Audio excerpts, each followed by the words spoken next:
C'est aux environs de 11 heures que l'avion transporta à son bord le président congolais Félix Antoine Tshisekedi, par ailleurs médiateur désigné par la communauté économique des États de l'Afrique centrale, dont la crise tchadienne s'est posée sur le tarmac de l'aéroport international de N'Djamena. Sa mission de 48 heures sur le territoire tchadien vise à atténuer les tensions entre le pouvoir et l'opposition pour une transition apaisée et des élections réussies. À la veille de son arrivée, le président de transition Mahamat Idriss Déby Itno a gracié 110 prisonniers condamnés dans le cadre des événements du 20 octobre 2022. L'agenda de l'émissaire de la CEAC prévoit des échanges avec les membres de la société civile ainsi que les représentants de l'ONU, de l'Union africaine, de l'Union européenne et des États-Unis. Dr Succès Masra, leader du parti Les Transformateurs, actuellement en exil, a exprimé son souhait que les discussions se dérouleront dans un esprit de vérité et de réconciliation basé sur des actions concrètes. Le cadre indépendant de suivi et évaluation des résolutions et recommandations du dialogue national inclusif et souverain a évalué grâce à la matrice SWOT les forces, les faiblesses, les opportunités et les menaces dans la mise en œuvre des actes du DENIS. Selon le cadre, le bilan est mitigé et ce dernier suggère au président de transition de garantir la paix, la sécurité et d'assurer notamment le retour à l'ordre constitutionnel. Quelques suggestions et recommandations ont été formulées à l'endroit du président de transition, dont les plus urgentes sont, au titre de l'axe 1, défense, paix, sécurité, cohésion sociale et réconciliation nationale. 1. Accélérer la mise en œuvre de l'accord de Doha et le processus de désarmement, démobilisation et réinsertion. 2.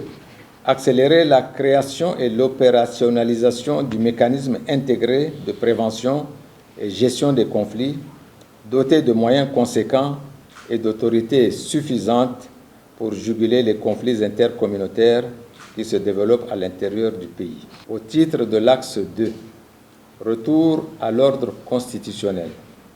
1. Améliorer la composition de la CONOREC en l'élargissant à d'autres corporations non représentées.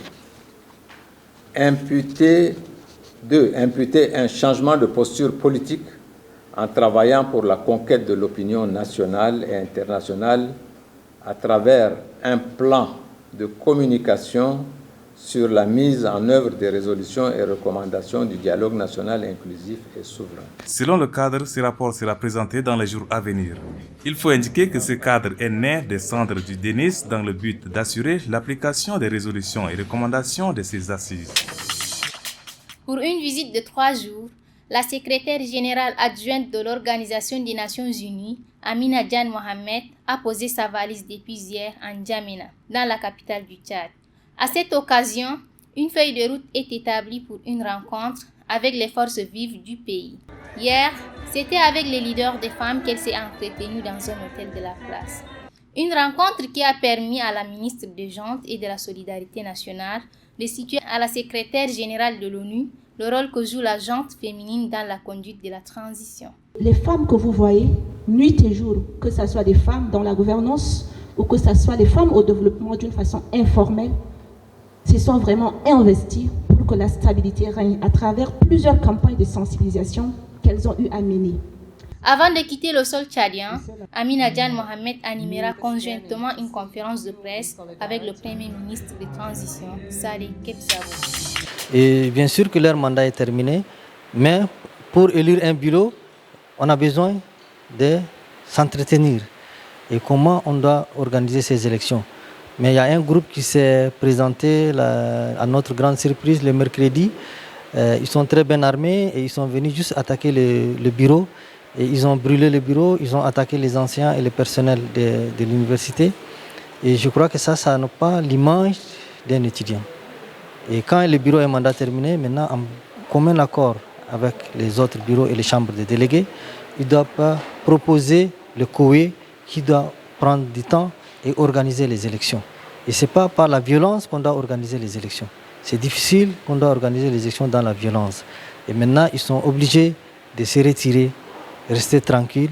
Et maintenant, on va demander au bureau de mettre un COE en place qui doit organiser ces élections à partir des mois à venir. Et maintenant, ceux qui s'entêtent, ils seront responsables. L'université a son règlement intérieur. Les textes de l'université sont clairs. Nous allons appliquer que les textes.